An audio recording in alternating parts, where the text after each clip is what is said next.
Oh, it's already 12:01, so let's get started. Um, I'm a good example of someone who's been rushing this morning, so really happy to have this break. And yeah, no mistake that there's this concept on the table. The world in chaos. It's hard not to open up the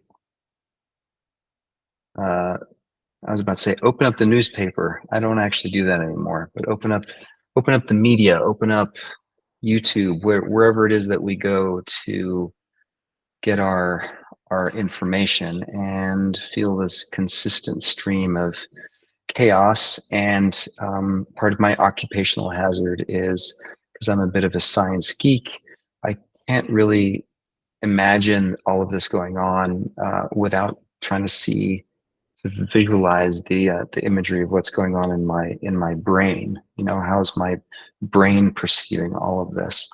And so I want to have some fun pictures to show you here that will hopefully put all of this attention training Tuesday into context. So neuroplasticity in action. Neuroplasticity starts long before we're born. It's something that begins in utero.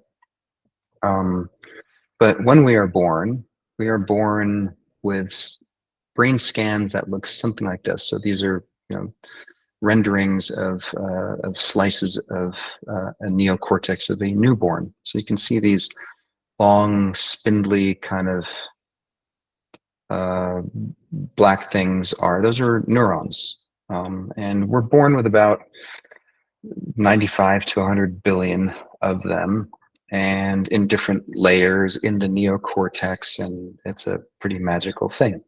And then over time, very quickly, in fact, over the time span of a month, you can begin to see that there's a kind of densification that happens.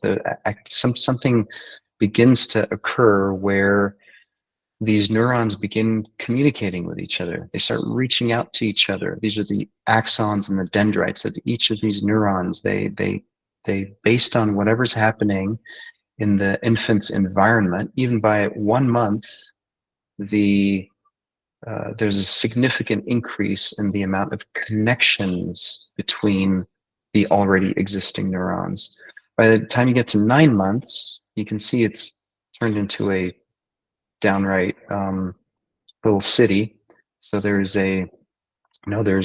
bigger ones. The bigger, blockier ones just signify that there's more dendritic connections there, and probably more what's called myelination, which I'll explain in a second. But just think of it as, the thicker the lines, the more activity, the more those once tiny little single track trails have become pretty solid hiking trails. There's a fair amount of hustle and bustle of information going back and forth between those neurons. Now, what's determining which of those neurons are getting those connections has everything to do with environment and, of course, genetics.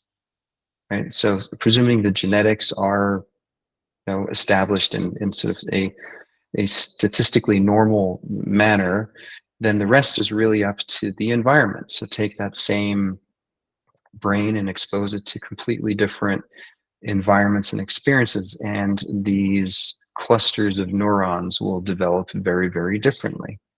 And this continues on, look at this, by 2 years.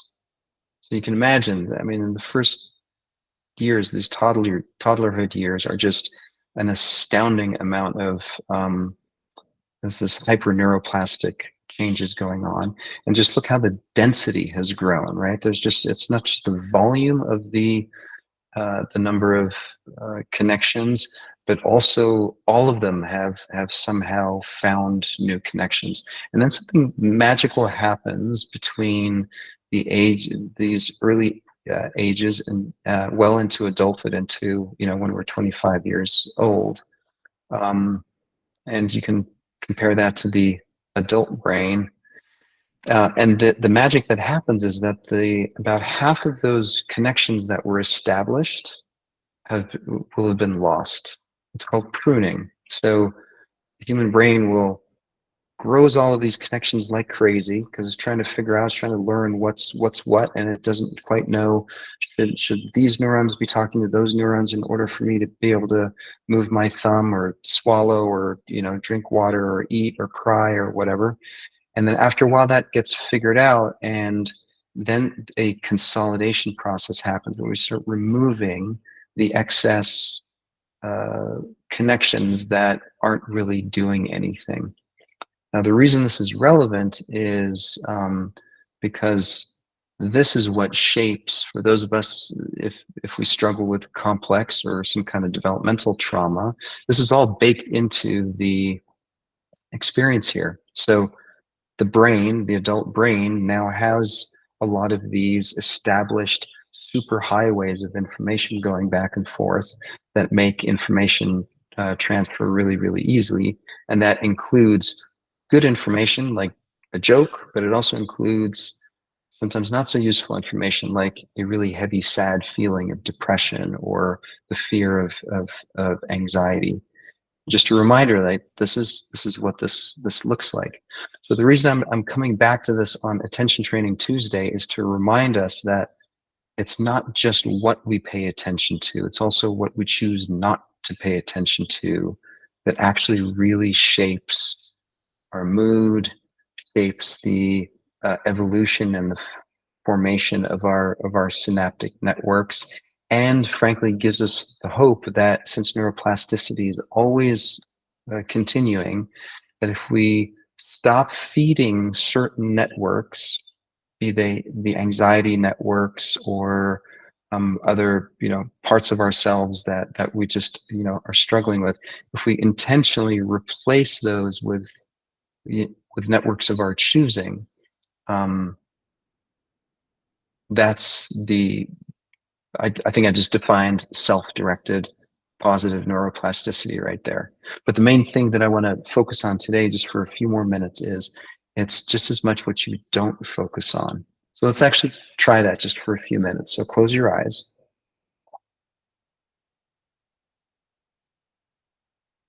Just get grounded for a minute. Do this quickly.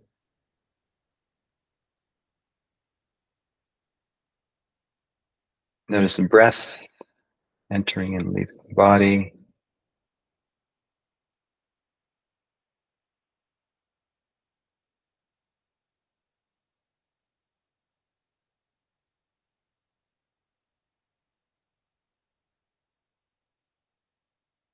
And now try, if you can, to not focus on your breath.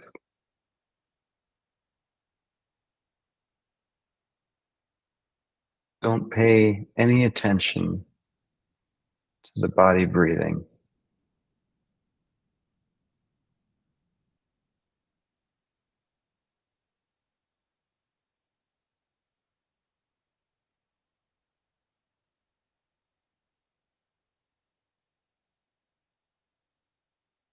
Probably only takes about 5 seconds to realize that that's kind of impossible.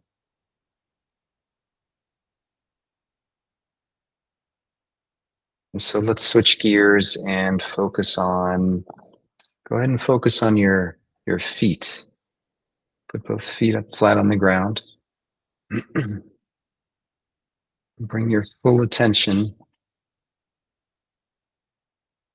to your toes.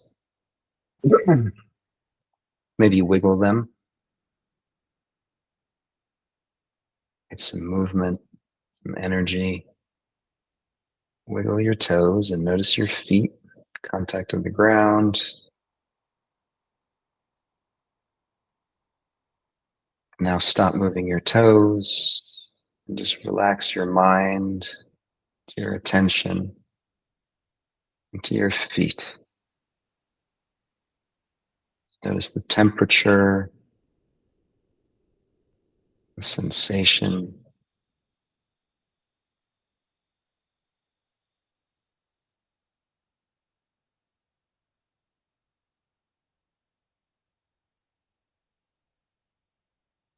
And you can even do a soft survey around your feet. So without moving them, Just notice the tips of your toes, the big toes,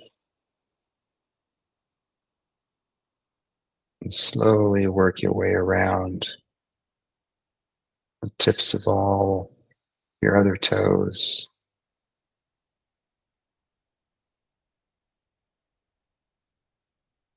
until you get to your pinky toe. And just rest right there for a second, noticing both of your pinky toes.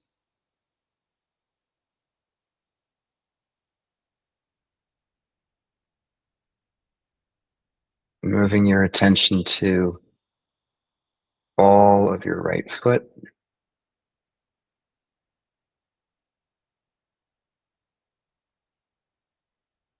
Now the ball of your left foot.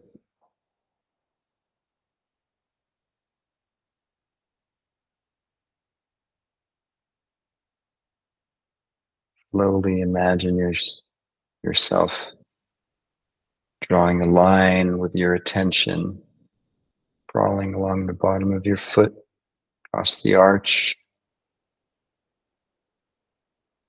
very slowly, till you reach the heel of your feet. And just rest your attention there. The heel of your right foot, the heel of your left foot.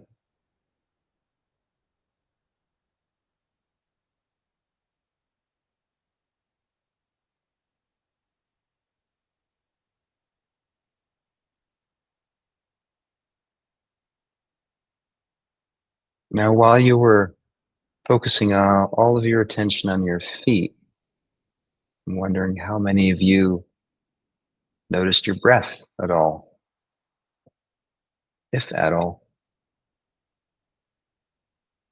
I know I was so engrossed in sensations in my feet and focusing my attention that I completely forgot that I was breathing.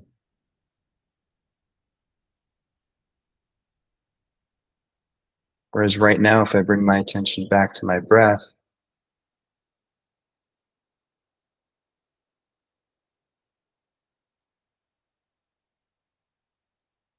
I can easily drop into being fully aware of my body breathing in my belly, my chest.